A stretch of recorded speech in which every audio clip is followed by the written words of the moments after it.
Wellesley in a long time. Now, you guys in the back, Jerry, I want you up here. Come on.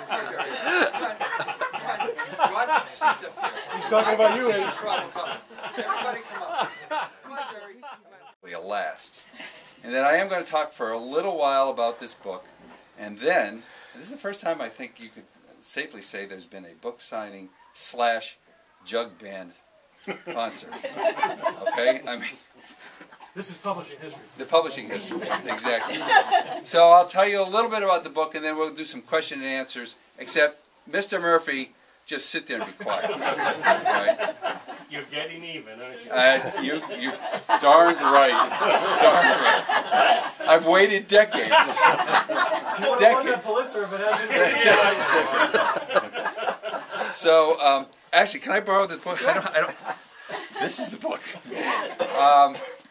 I'll tell you that it's a historical novel, and it is based on a real family, the Lovell family that lived in Boston during the years of the American Revolution.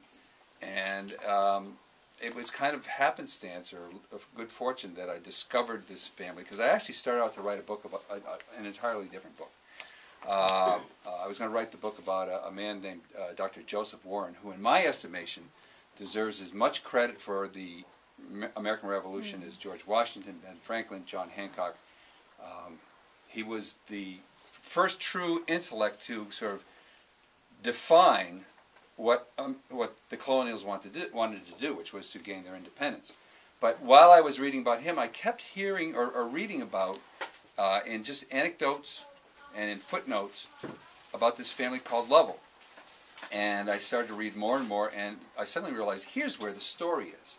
So this lovely painting on the cover is supposed to represent the main character, who is Abigail Lovell, who's in her early 20s.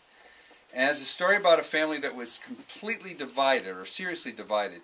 You know, a lot of times I think now, if you're in certain history classes, not yours, of course, Jerry, we think that all colonials were immediately in favor of independence from Britain. And that is simply not the case. In fact, many families were severely divided, just as they were during the Civil War sometime later.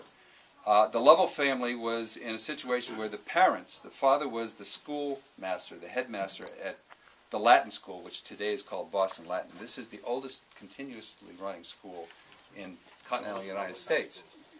And you just correct me any time, Jerry. just let me know if I You made your point, John. Touche. I'm having a ball with you. You are. I'm not going to let my foot off for one You're minute. killing me. You have your foot on my throat. You deserve every bit of it. I just wish I had an eraser that could nail you in the forehead. So anyway, the parents, the father and mother, she did some very heroic things. She had to make difficult decisions, and this is based, I mean, she really did exist, and she did not everything, but a lot of the things that are in the book. And I think they were very heroic in the sacrifices they made and the choices they made. So, that's my spiel. Let's have a bit of a conversation with everybody but Jerry. Because I find when there's question and answer, then there's more involvement. And this was my guide. For years, I took virtual walks around colonial Boston using this map. And if you go to downtown Boston, I mean, you all will be able to see, I know you know Boston, that the modern city is much bigger. All right, but many, particularly downtown, many of these streets are still pretty much the way they are. There's a personal connection here, and that my father's business was on Canal Street, 1 block from Boston Garden. And back in this time, Canal Street it wasn't a street. There really was a canal that ran from the mill pond down to the harbor, and it cut the north end off from the rest of the city.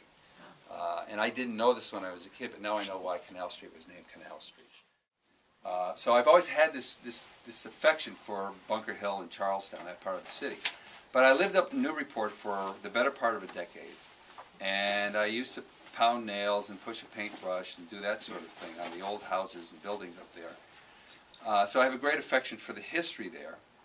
And the book I'm writing now is set in the 1790s. And at that time, during that decade, the entire East Coast frequently would be subject to these fever epidemics. And medicine was such that they didn't really know what was the cause. Usually they determined that the way the fever arrived in a seaport like Newburyport was by ships.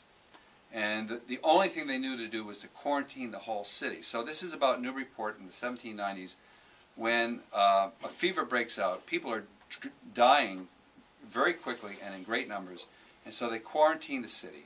And this creates a situation where all sense of law and civility declines very rapidly, and you have a chaotic situation where people are panicking and people are trying to take advantage of the situation.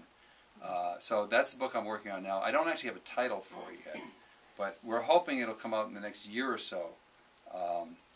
My publisher thinks that it would probably. So for some reason we said, let's be the anti-rock band, and there was a jug band that we loved in Cambridge, the Jim Kweskin jug band. We used to go and see them play.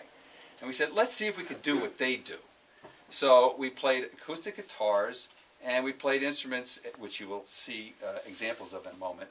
Don plays the wash tub bass, which is really a wash tub with a broomstick and a gut string. Tom and I play guitars. All of us play kazoo at some point. And Andy will play this contraption known as a washboard. And it's literally... Margaret's God. You remember Miss Ferguson dancing in the playground? Well, we used to watch the people go. And we followed a lot of the Kingston Trio, which was kind of a closet fandom because the Beatles by that time were fully engaged. The British invasion had come, oddly enough. And so this was a Kingston Trio hit that you may remember. Okay.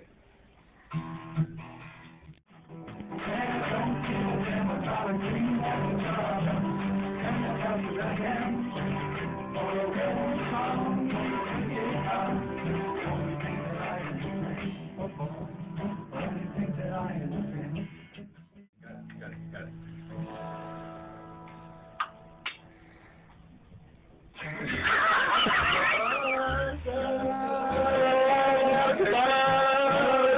One, two, three, four.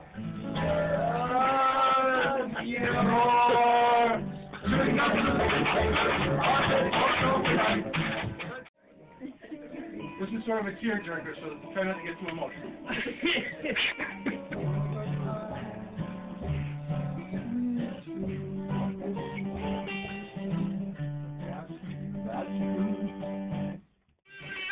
Every star above knows the one I love. Everybody else. Sweet Sue, that's you.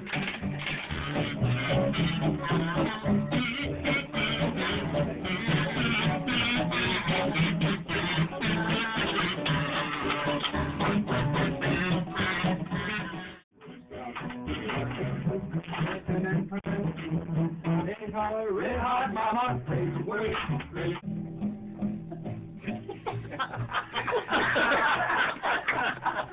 Wait for it. No.